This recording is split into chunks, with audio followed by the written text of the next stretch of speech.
A dziś poszłam po bandzie, bo propozycja jest romantyczna i może troszkę przesłodzona, ale za to dedykowana dla całej rodziny i z gwarancją, że zawsze się uda. Z pisankami nawet największa oferma malarska da sobie radę i to macie ode mnie gwarantowane.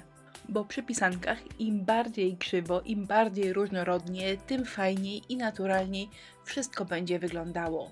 Natomiast koszyczek to już troszkę wyższa szkoła jazdy. Tutaj trzeba się odrobinę postarać, żeby wyszło przynajmniej w miarę równo i symetrycznie. Najlepiej sprawdzą się nie za duże jajka, takie od 5 do 7 cm. Szlifujemy i malujemy na biało. Jeżeli potrzeba, to po wyschnięciu przeszlifujcie je jeszcze raz. Pasta do modelowania w aplikatorze, czerwona farba i jakieś dłutko kulkowe. Obecnie mamy w sklepie takie zestawy, są super, warto kupić, bo na pewno się przydadzą. Różyczki malujemy w 2 etapach. W pierwszym nakładamy pastę w miejscu, gdzie ma być różyczka, a w drugim za chwilkę czarodziejsko zrobimy z tych bobków fajne różyczki. Układ kwiatków może być dowolny, ale zacznijmy od bukietów po 3. W drugim etapie dłutkiem kropelkę farby mieszamy z naszą pastą. Każda różyczka wyjdzie Wam inaczej, będzie jaśniejsza, ciemniejsza, większa, mniejsza, ale to jest rękodzieło i o to chodzi, żeby każda była inna i wyglądała jak prawdziwie ręczna robota. Jeżeli różyczka wyjdzie za ciemna, to zawsze można ją rozjaśnić, dodając odrobinę białej pasty. Ale odradzam, bo myślę, że cały urok tej pracy polega na tym, że każda różyczka jest inna, a wszelkie niedoskonałości tylko dodają jej uroku. Jak wspominałam przed chwilą, układ kwiatków na pisance może być absolutnie dowolny. Przed chwilą były bukieciki po 3, tutaj proponuję rodzaj wianuszka, a za chwilę pokażę Wam, jak wygląda pojedynczy kwiatek rozsiany na całej pisance. Ta pasta w aplikatorze jest naprawdę świetna, daje rewelacyjny efekt 3D i mamy troszkę czasu, żeby ją wymieszać razem z farbą. Zrobiłam jeszcze próbę na zielonym, błyszczącym kolorze, ale według mnie pisanka na białym wygląda najfajniej. Koszyczek drewniany przemalowałam lazurem, to jest kolor orzechowy oraz sosna. W tym układzie sosna troszkę ociepli kolor orzechowy. Lazur to rodzaj bejcy, która po zaschnięciu jest już nie do rozmazania. I teoretycznie koszyczka można już nie lakierować. Ale sam koszyczek bez pisanek wcale nie jest wielkanocny. To jest pomysł całoroczny, fajny do ogrodu na co dzień. Więc warto polakierować, żeby został z nami na wiele lat. A teraz jakaś okrągła gąbeczka i farba akrylowa biała. Takie falbanki pokazywałam już na wielu filmach i wielu jajkach, więc się nie rozwodzę. Po prostu zamaczam, odbijam.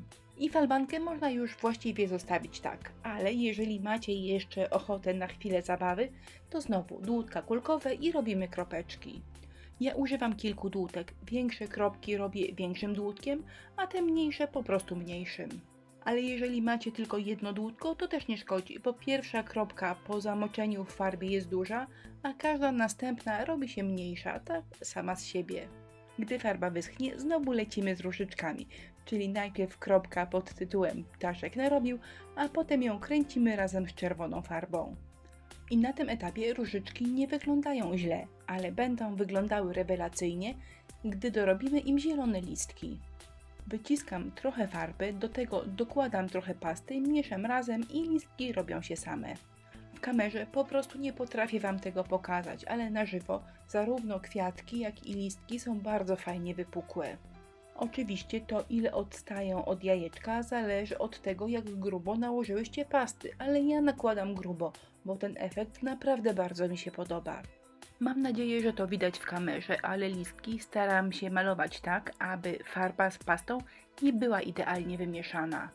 Słowo klucz w tym pomyśle na pisanki brzmi: tylko się za bardzo nie staraj i wtedy wszystko Ci bardzo fajnie wyjdzie. Jeszcze listki na koszyczku i temat różyczek zamykamy. Bo na scenę wbiegają dawno niewidziane kropeczki. Kropeczki są delikatnym dodatkiem, a nie głównym elementem zdobniczym. Dlatego zobaczcie, one nie są białe, one są malowane jasno-szaro-brązowym kolorem. Podobnie na jajkach, kolor kropeczek jest jasno-szaro-zielony, jaśniejszy i delikatniejszy niż listki. Niby wszystko gotowe, ale zawsze na koniec warto dodać kilka drobiazgów, dzięki którym praca będzie wyglądała na bardziej dopracowaną, a nawet taką, no wiecie, dopieszczoną. czyli w tym wypadku sznureczek, serduszko, na którym domaluję różyczkę, koraliki i moją ulubioną przywieszkę z odbitą pieczątką. No i jeszcze kokardki, ale jak zwykle nie potrafiłam się zdecydować, które najlepiej pasują. Wydaje mi się, że te zielone właśnie są najfajniejsze, ale za chwilę pokażę Wam, które jeszcze mi do tej pracy pasowały. No ale przecież wszystko już jest gotowe, koszyczek wygląda tak, a jajeczka pokażę za momencik. I po obejrzeniu filmu, co uważacie? Łatwe, prawda? Wydaje mi się, że na całkiem obiektywnej skali trudności max 2 punkty na 10 możliwych. No to koniec. Jak zwykle listę produktów, których używałam w filmie znajdziecie pod tym wideo, czyli w jego opisie. A ja dziękuję za uwagę, zapraszam do naszego sklepu na inspirello.pl i na naszą cudowną grupę na Facebooku, która się nazywa Inspirello i Przyjaciele. Chociaż to chyba niemożliwe, żeby Was tam jeszcze nie było. W każdym bądź razie, do zobaczenia.